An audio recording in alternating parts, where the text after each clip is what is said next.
Moi kaikki ja tervetuloa tämänkertaisen vlogin pariin. Tänään mä ajattelin, että puhutaan kamerakamoista. Mä oon just matkalla postiin hakemaan pakettia ja siellä pitäisi olla uusia kamerakamoja. What? Tää on aina yhtä jännittävää. Katsotaan mitä sieltä tulee. Kiitti. Paketti on hallussa, sit mennään kotiin katsomaan mitä sieltä tuli. Noniin, paketti on haettu. Hetkinen. Noniin, näyttää paremmalta. Oikein hyvää uutta vuotta kaikille ja tervetuloa mun kanavalle. Mä oon Tuukka, mä oon näyttelijä ja mä opettelen tekemään videoita. Tänään siis puhutaan vähän kamerakamoista ja mä ajattelin esitellä teille 2 erilaista settiä, jolla mä kuvaan. Ensimmäinen on mun vlogisetti ja toinen on sellainen, jolla mä oon käynyt tekemässä pieniä kuvauskeikkoja. Mutta ennen sitä katsotaan kuitenkin, mitä täällä paketissa on.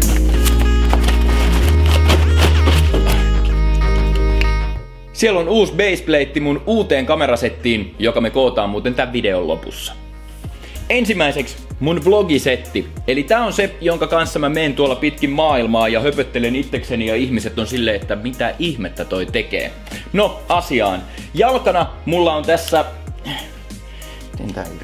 Mulla on Jobin GorillaPod, joka on varmaan kaikkien vloggaajien käyttämä. Tämähän ei siis oo kauhean hyvä laatunen, kuten huomaatte. Mulla on mennyt näitä rikki viimeisen vuoden aikana 2, joten tätä mä en itse asiassa suosittele kenellekään. Ykköskamerana mulla on Panasonicin G80 ja siinä on tällä hetkellä kiinni Olympuksen 1240 Pro-sarjan linssi. G80 kuvaa 4K-kuvaa ja 60 freimiä sekunnissa Full HD:ta ja siinä on runkovakaaja. Se on erittäin hyvä kamera vloggaamiseen just sen runkovakaajan takia.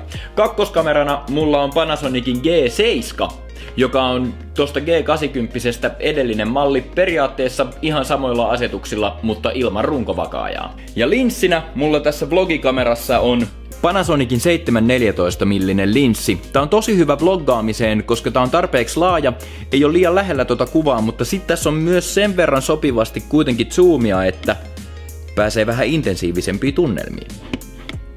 Mikrofonina mulla tässä setissä on Roden videomikro ja se on sen takia mulla yleensä mukana, että tämän mikrofonin kanssa mun kamerakalusto mahtuu helposti mun reppuun mukaan. Yksi uusi hankinta, jonka mä ostin New Yorkin reissulta B&Holta, on Western Digitalin langaton kovalevy. Kamerasta SD-kortti suoraan kovalevylle ja se ottaa automaattisesti kopion siitä, eli backuppaa kaikki sun failit. Erittäin hyvä. Suosittelen kaikille. Sporttihommia ja vedenalaista kuvausta varten mulla on GoPro Hero 4 Silver. Ja ilmakuvausta varten mulla on tällainen transformeri DJI Mavic Pro. Käydään tsekkaa pari klippiä, jotka mä kuvasin viime kesänä Baliota.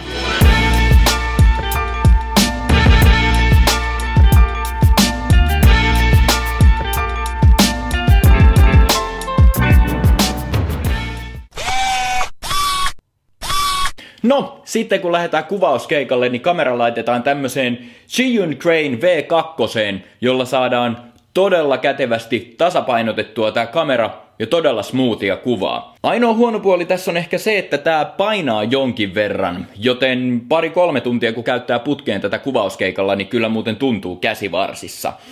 Mut käydään tsekkaamassa pari klippiä, jotka mä kuvasin New Yorkista tällä.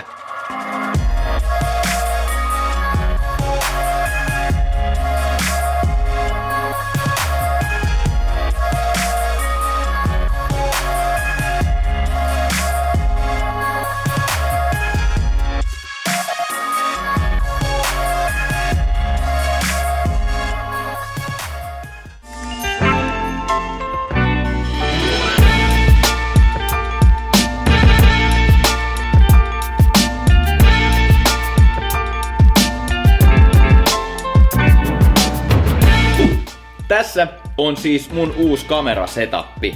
Panasonicin kamera, Samyangin 35mm sinelinssi, Follow Focus, Blackmagicin 5-tuumainen Full HD näyttötallennin, kamera cage ja baseplate, joka tuli tänään postissa. Tällä setillä siis lähdetään treenaamaan nyt videoiden tekemistä. Jos sä oot tehnyt videon siitä, minkälaiset kamerakamat sulla on, niin käy ihmeessä heittämässä linkkiä tonne alas kommentteihin. Mä käyn mielelläni katsomassa, minkälainen sun setappi on. Kiva kun olit mukana tän videon ajan. Mä lähden nyt kuvaamaan uusia videoita. Nähdään. Moi!